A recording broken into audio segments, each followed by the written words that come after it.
여러분 안녕하십니까. 아주 뉴3D 이번 주 시작하겠습니다. 권성진 기자, 김슬기 기자 함께하고 있습니다. 첫 번째 이슈는 뭐니 해도 가장 큰 이슈인 대통령 선거 관련한 얘기 해보겠습니다. 우리 김슬기 기자가 윤석열 후보의 전담 마크맨이죠. 네, 맞습니다. 거물 정치인들을 이제 전담하는 기자를 마크맨이라고 하는데요. 일단 여러 가지 이슈들이 있지만 가장 우리 MZ 기자들과 관련되는 이슈가 바로 젠더 이슈일 텐데요. 윤석열 후보를 포함한 대선에서의 젠더 이슈를 첫 번째 주제로 한번 정해봤습니다. 윤석열 후보 중심으로 젠더 관련 이슈가 많이 등장하고 있는데 지금까지 젠더 이슈 상황 정리 한번 부탁드릴게요. 젠더 이슈가 정치권에서 화두가 되기 시작한 건 윤석열 후보와 이준석 대표가 갈등을 봉합하고 난 이후부터입니다. 이준석 당대표가 세대포이론을 주장을 하고 있고 윤 후보가 그걸 수용을 하는 모양새를 보이면서 윤석열 후보가 페이스북에 7글자 내지는 간략한 워딩을 사용해서 젠더 이슈를 던지고 있습니다. 가장 처음으로 던진 건 여성가족부 폐지라는 7글자의 화두였고요. 그 다음으로 던진 게 이제 병사 봉급 월 200만 원. 공약이라고 하기도 어려운 그런 말들을 계속 던지고 있는 상황입니다. 20대 남성들의 표심을 어떻게 보면 자극하고 구애를 하는 어떤 그런 움직임이잖아요. 저는 오히려 그 공약들을 보면서 더 경계하게 됐습니다. 여성가족부 폐지론 같은 경우에 예전부터 일각에서 늘 주장됐던 건데 다른 환경들을 봤을 때 동의하기가 어려운 지점이 있고 병사 월급 200만 원도 조금 무리가 있지 않나 하는 의구심을 가지고 있습니다. 군대 같은 경우에는 저 어떻게 다녀왔어요, 진짜? 예, 저는 육군으로 복무했는데 그래요? 제가 마지막에 받았던 월급은 20만 원대였던 걸로 기억합니다. 아, 그래요? 저는 병장 월급 10,000원 시대에 다녀가지고. 자, 그러면 현장을 따라다니는 그런 기자들이 대부분 회사별로 한두 명이니까 대략 한 50명 정도 되는 걸로 저는 알고 있는데 네네. 나이대가 어떻게 돼요, 대부분? 대부분이 20대, 30대의 젊은 기자들입니다. 남녀 비율은 어떻게 돼요? 체감상 50대 50 정도인 것 같습니다. 그렇군요. 어느 한쪽에 크게 치중되지 않고 비슷한 상황입니다. 현장에 있는 기자들이 대부분 2030일 텐데 윤석열 후보의 젠더 관련 공약을 어떻게 평가하고 있나요? 대체로는 무리수가 아니냐는 지적이 많았습니다. 아무래도 대안의 구체성이 떨어지기 때문인데요. 여가부 폐지를 예로 들면 구체적인 대안이 뭐냐 기자들이 물어보면 두루뭉술하게 대답을 하거나 그렇다고 해서 사회통합부처를 신설하는 것은 아니다. 또 이렇게 배치되는 말을 자주 해서 기자들 사이에서는 대안이 조금 없는 건 아닌가 하는 지적이 나오고 있습니다. 그 대변인이 얘기했던 것과 또 후보 본인이 얘기한 내용이 서로 상충되거나 좀 다른 쪽으로 가는 경우도 최근에 있었어요. 네, 맞습니다. 이 여가부 폐지 관해서는. 나중에 최종적으로 정정을 하는 건 윤 후보 입에서 나온 말이 맞다라고 정정이 되긴 했지만요. 처음에는 여가부를 폐지하는 게 아니고 명칭만 바꿔서 확대 개편을 하겠다라는 말이 처음에 나가서 약간의 혼선이 있었던 일이 있었습니다. 자, 그냥 단순히 20대 남녀에 대한 젠더 이슈로 여가부 폐지를 주장을 했다면 이름 바꿔서 확대 개편한다. 이게 과연 20대 남성들을 향한 그 구애일까요? 그렇진 않아 보이죠? 네, 아니라고 봅니다. 근데 결국은 윤석열 후보가 그냥 폐지는 맞다. 그 이후의 부분은 그러면서 좀 얼버무렸죠? 네, 맞습니다. 네. 아무래도 젠더 관련 이슈에 대해서는 젠더에 따라서 반응이 다를 것 같은데 기자들 사이에 반응이 좀 다르거나 특이한 점은 없었나요? 남성 기자들이 오히려 젠더 이슈에 대해서 관심을 더 많이 가지고 비판을 오히려 더 많이 하곤 합니다. 재원을 어떻게 마련을 하겠느냐부터 시작을 해서 사실 이게 병사 월급 월 200만 원이 나온 근거가 최저임금입니다. 그러면 병사를 200만 원을 주게 되면 그 위에 부사관이나 그 위는 또 어떻게 할 거냐. 그렇게 확대가 됐을 때 또 그 재원은 어떻게 마련을 할 것이냐. 이런 질문들도 굉장히 현장에서 많이 오가고 있는 상황이죠. 대선 공약들이 다 그런 건 아니지만 굉장히 중요한 부분이 이제 정부 부처의 기능을 새롭게 하겠다는 건데 이재명 후보도 마찬가지거든요. 기획재정부의 힘을 좀 빼겠다. 예산 기능도 그래서 다른 데로 옮기겠다. 이런 얘기가 나오는데 윤석열 후보의 여가부 폐지도 마찬가지예요. 자기가 대통령이 되면 정부 조직 통폐합하거나 없애거나 뭐 만들거나 이렇게 하겠다는 거거든요. 이 조직도를 새롭게 만들겠다는 거예요. 그러면 대선 후보는 뭘 해야 될까요? 이 정부 조직도 어떻게 할 건지를 자기가 그걸 공약으로 제시를 해야 된다고 맞습니다. 봐야 되거든요. 네. 근데 단순히 여가부 폐지, 뭐 기재부 힘 빼기 이렇게만 접근해서는 곤란하다라는 생각을 하게 되고요.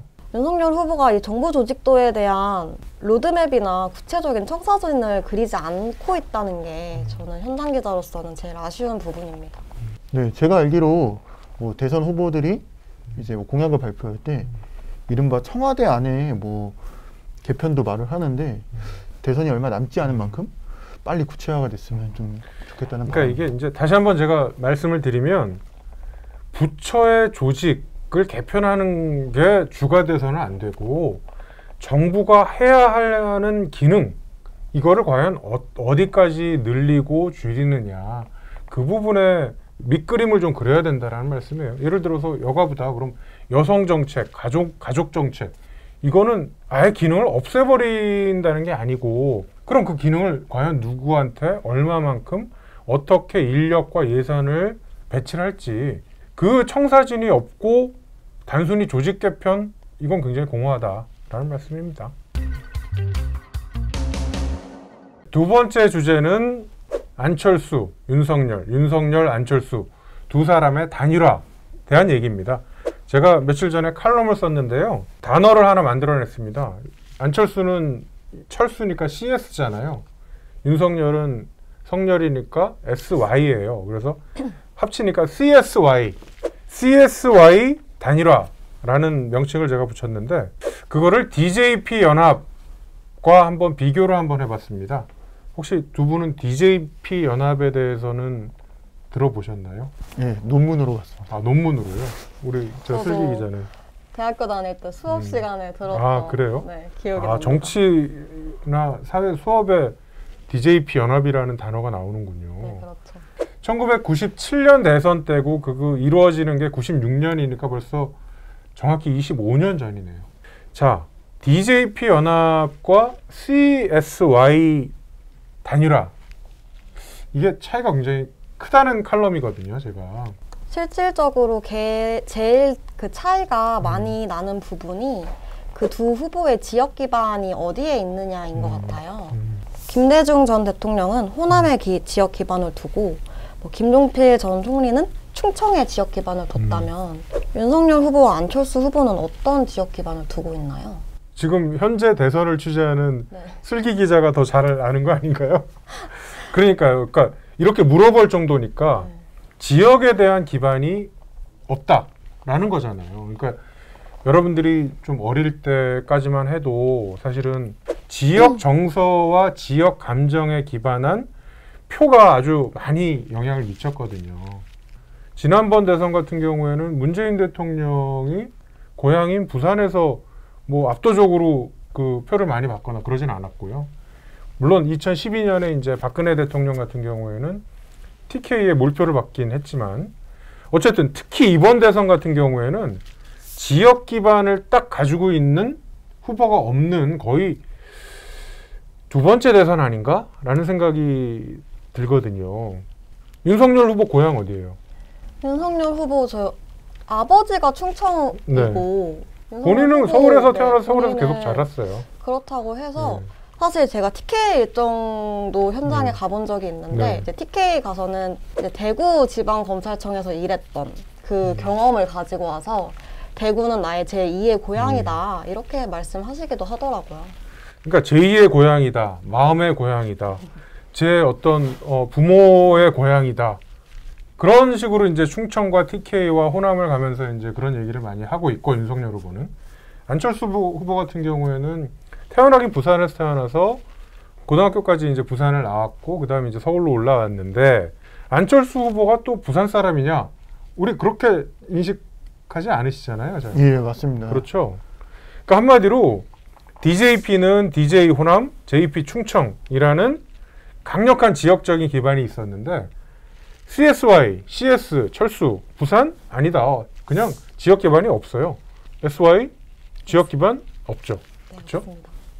그런 측면에서 단일화라는 게 실제로 표에 얼마만큼 이게 이어질지 그거는 지역 기반은 일단 아니다라고 본 거고요.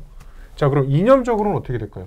권성진 기자 기억에 DJ는 이념적으로는 어느 쪽이었다고 기억하세요? 전 중도 진보로 기억하고 있습니다. 그리고 JP는요? JP는 아무래도 군부 출신이다 보니까 보수 성향으로.